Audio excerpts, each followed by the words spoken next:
こ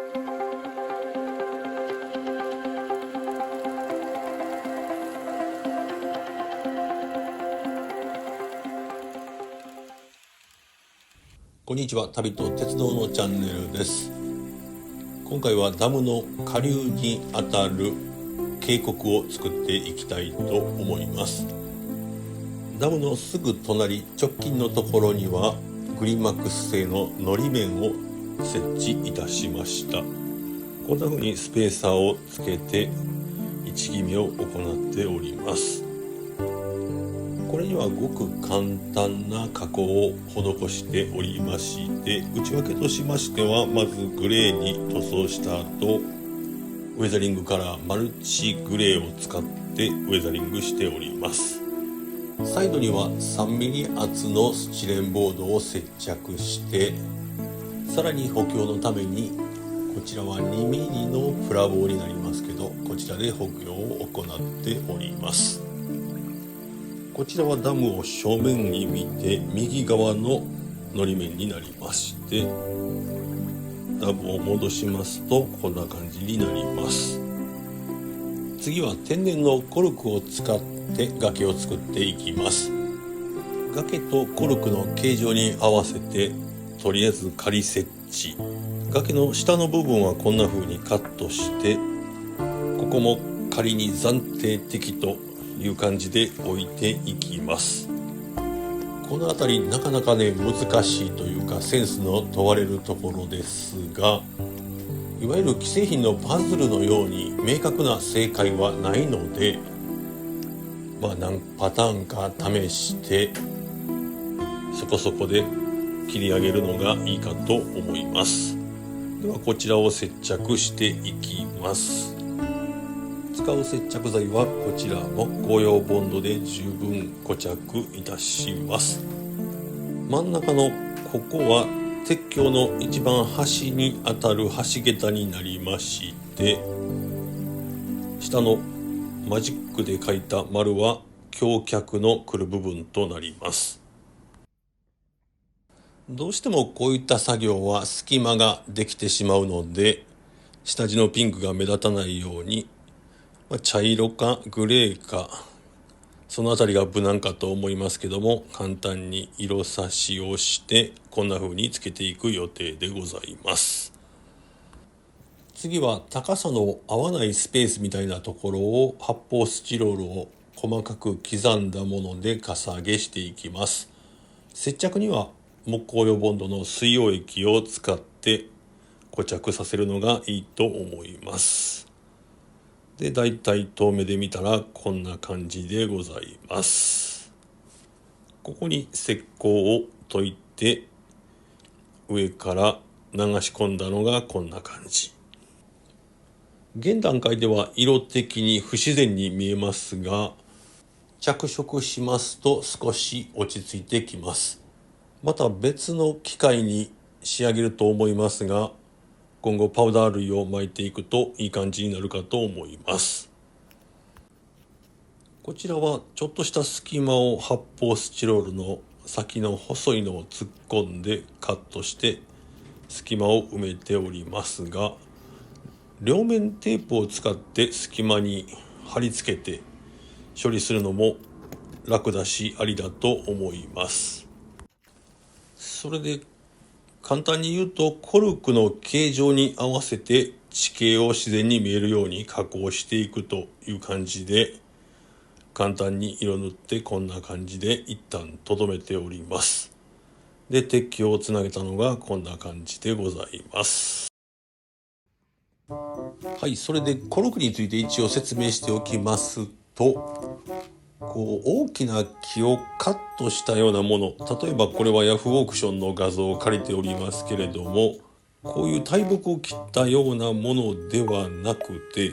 こんな風に崖の曲がった風なところを再現しようと思いますと、いろんなものが混じったようなアソートタイプ、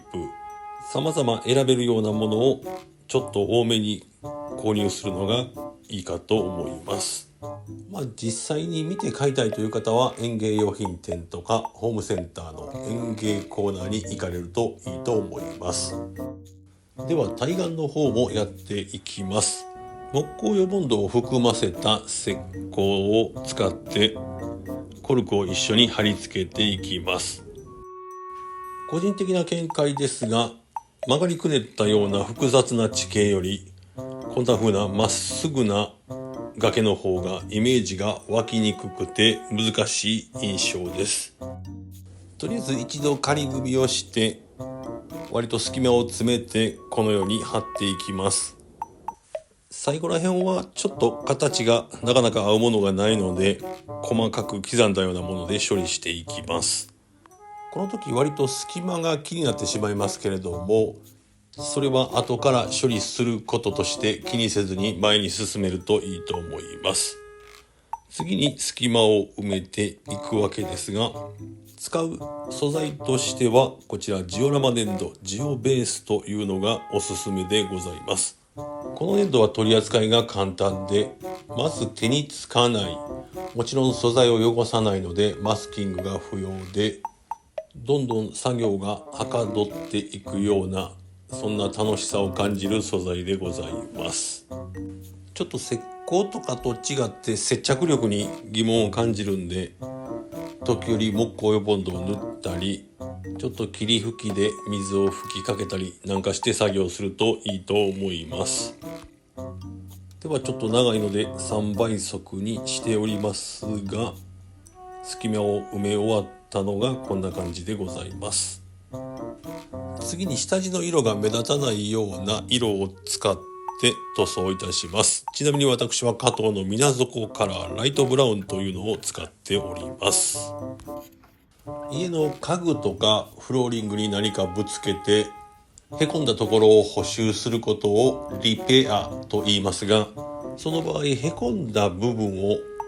平らにするような作業よりもその後の塗装、色合わせの方が一般的に難しいと言われております。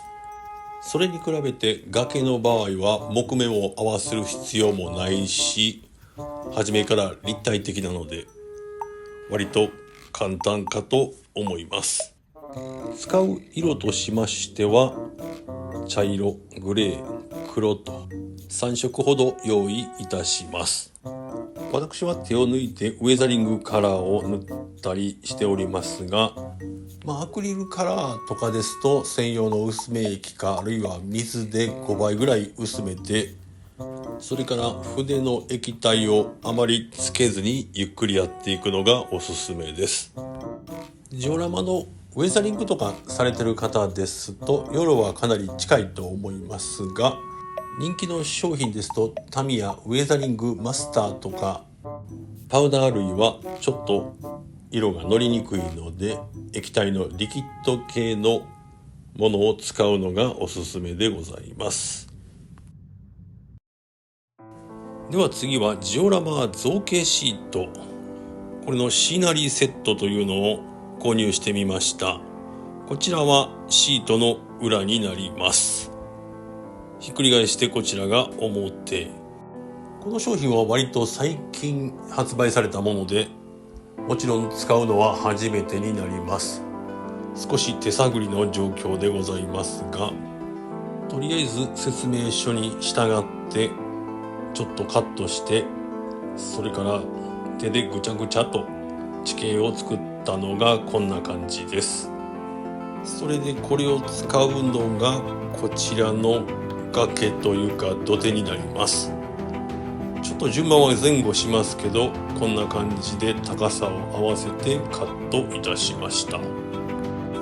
それで貼りましたが、1枚では長さが足りないので2枚目もカットして、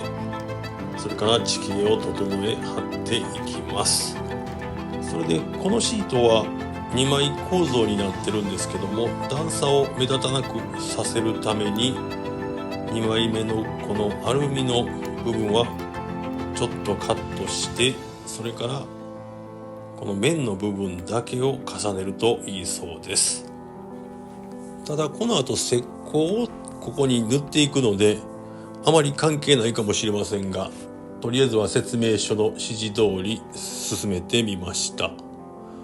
それで貼った後にちょっと隙間があるんで、この隙間を両面テープで塞いでおります。それで他の作業で石膏が余ったので、先にこの隙間を埋めております。続きまして、今度は石膏を使って崖を作っていきたいと思います。使うのはシリコンモールドと呼ばれる型のようなものなんですけれども、ここに石膏を流していきます。以前購入して今回も2つほど買い足してみましたが、5種類のシリコンモールドを所持しておりまして、今後必要に応じて追加していくかもしれませんが、とりあえずこれを各2個ずつ合計10個今回は作っております。それで同じ高さの崖ばっかりだとつまらないので、少し低めにして上半分はちょっと草を垂らすような、そういうイメージで石膏を半分に割って設置。岩と岩との隙間は紙粘土を使って埋めております。それでこの後当然塗装するんですけども、紙粘土と石膏では塗装のノリがちょっと変わるんじゃないかということで、さらに紙粘土の上から石膏を薄く塗ったりしておりますが、ちょっとね色が近いんで塗り切れてない部分もあるかもしれませんが、それはまあ後ほど処理することとして次に進めていきたいと思います。で、一応こんな感じで一旦収めて、次は塗装ですが、このシーナリーセットの中に水性の塗料も付属しておりまして、なければ水性の絵の具とかでも十分代用は効きそうですけれども、これを薄めて使います。黄色と茶色は16倍、黒は32倍、それから地面の色は2倍に薄めるという記載なので、その通り希釈しております。ではこれを塗っていきますが、順序としては薄い黄色から茶色、黒と順番に塗っていきます。それでまず黄色を塗って乾いてから次の茶色を塗るのではなくて、すぐに次の色を塗り重ねていくというのがコツです。それでこの辺りですけれども、色が乗りませんけれども、ここは紙粘土がそのまま表面に残ったところだと思われます。これはまた後ほど他の手段を用いて処理したいと思います。それでちょっと作業時間長いので途中は飛ばしておりますが、だいたい仕上がってまいりました。このままパウダー類や樹木、草木を生やせばいい感じにはなると思うんですけれども、対岸のこの崖の色のコントラストとちょっとかなり乖離してるイメージを感じたので、色合いを近づけるために毎度使用しておりますウェザリングカラーの茶色とグレーを使ってちょっと色を濃くしております。この時順序としては茶色を塗って、それからグレーを塗る。で、間らへんはそれをその塗った現場でちょっと混ぜるような、そんなイメージでいいかと思います。はい、ではできたのはこんな感じ。表面に露出するのは下の半分だけで、上の方は塗っておりますけど、これはパレット代わりに筆の余分な塗料を落とした結果、ついでに塗ったイメージです。それで雰囲気を確かめるために接着はしておりませんが、仮置きでちょっと草を置いてみました。これで自分は失敗していない、このまま進めてもいいということをちょっと認識できるということで、こんな風にやってみるのもいいと思います。ということで今回は渓谷3カ所の崖を作ってきましたが、次回はまだ残っているところですね。この橋のアーチ橋の下のところ、それからだいぶもう作業を進めておりますが、山の方もやっていきたいと思います。では今回の動画はここまで。最後までのご視聴誠にありがとうございました。次回の動画でお会いしましょう。あと、チャンネル登録もよろしくお願いします。